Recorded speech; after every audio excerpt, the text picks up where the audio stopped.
This four-door coupe is the 2022 Mercedes-AMG CLS 53 4MATIC Plus. As far as I can tell, this model is no longer sold in the US, so really this is the rest of the world review.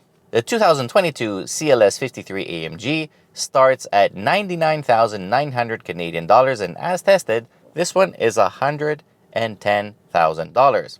You might argue that it's not a 100% AMG car, but I'll tell you what, it's a very sensible AMG car, especially in 2022 where fuel prices and speeding tickets are worse than ever before. It still has the EQ boosted engine and the electric auxiliary compressor on top of the turbo, so that AMG enhanced 3-liter straight six delivers 429 horsepower and 384 pound-feet of torque. The EQ boost really helps coast. Like, it makes the start-stop really smooth, and it helps with 21 horsepower and 184 pound-feet of torque.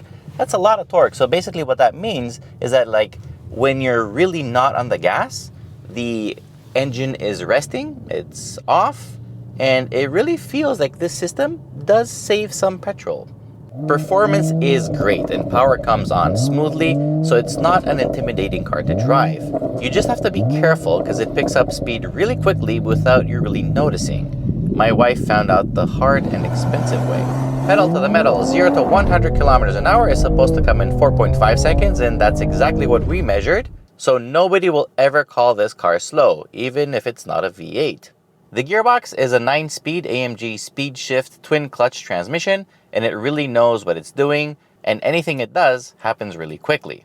Also, there's this button here where you can enable the loud exhaust, and then some farting and banging and prap prap prap broop happens, so it's all good. Overall performance is very good. It's not the fastest car in the world, but you know what?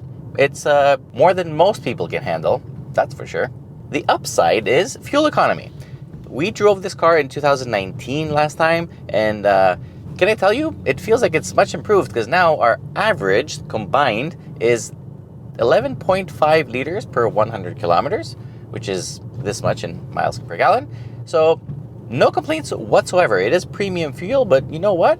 It's very reasonable. This car rides on the Air Body Control Plus system, which is of course air suspension, but it's a bit stiffer than you would expect it to be. This car has the 429 package, what a random number, so it gets the 20-inch wheels, which really don't help with bumps. In sport mode, it stiffens up even more, which is a welcome feature, but comfort mode should have been a bit softer. You can press this button here and jack it up if you need to go over big speed bumps, but it automatically lowers itself when you put it in sport mode or you go over 120 kilometers an hour. Despite its length and weight, it's over 5 meters long and over 2 tons heavy, this car feels very athletic and nimble. It feels light on its feet, and I think that's the result of a very well-tuned chassis. I mean, it doesn't scream sport, but the pedigree is there, let me tell you.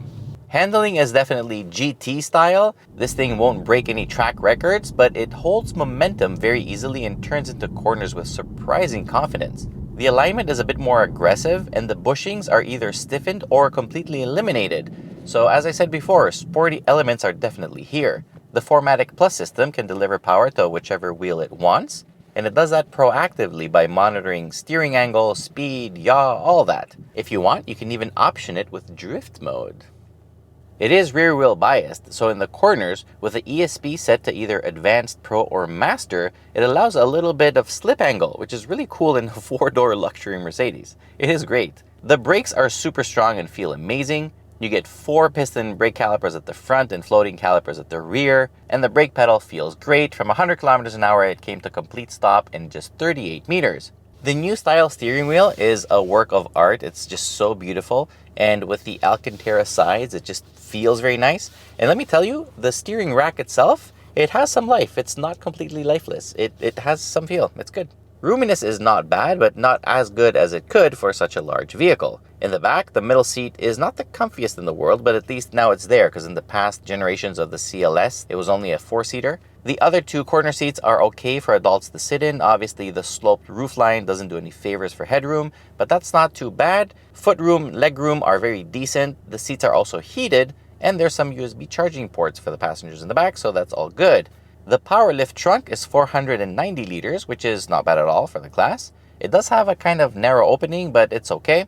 And the rear seats can be folded for increased practicality. The interior is really nice. The materials are very good. Fit and finish is great. The aura in here is pure luxury. And with the ambient lighting at night, this thing feels PIMP. The continuous screens look great, and now it has the latest MBUX infotainment system, which is improved but still doesn't support wireless Apple CarPlay. Come on! At least you can customize almost everything, and being an AMG car, it has some really nice performance info screens to look at and some sweet track apps on top of that, so all good there. The sound system, once you tune it the way you want, like the EQ, not boost, the equalizer is good. It is a Burmster sound system. It's not the loudest, but it's quality. The driving position is very nice. Like, I can get perfectly comfortable. I can see the heads-up display. Everything's very nice. Visibility is surprisingly good for such a slopey car. And the seats themselves are perfection. Like, they're perfect. What I really like is that in individual mode, you can pick all settings and create your own mode. And the exhaust flap can be part of those settings, so you can always get that extra vroom vroom sounds. The only thing I'm really unsure of nowadays is in 2019 and 2022, there's a big difference in between the two model years, because now you can get an AMG GT 4-door. So I'm not sure how relevant this model is, because yes, you can get an AMG GT 4-door with the same exact drivetrain. However, it becomes very relevant once you look at the pricing. This one now in Ontario doesn't even have luxury tax, which makes the savings even more. So if you look at it purely economically, like money talks and bullshit walks, the CLS is still very relevant because it gives you almost as much stuff as the AMG GT for a lot less money. So especially if you're like leasing a car and you're going to give it back and don't care to keep it forever, this car is actually fantastic. I really like it. So overall score is 8.5 out of 10. I really like the CLS 53 AMG. And yes, I know everything is now becoming electric and whatever, but for enthusiasts and petrol heads, this one is still a very good option. Thank you very much for watching. I hope you enjoyed this video. Please stay safe, subscribe. Until next time, be well, take care, bye-bye.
Perfect.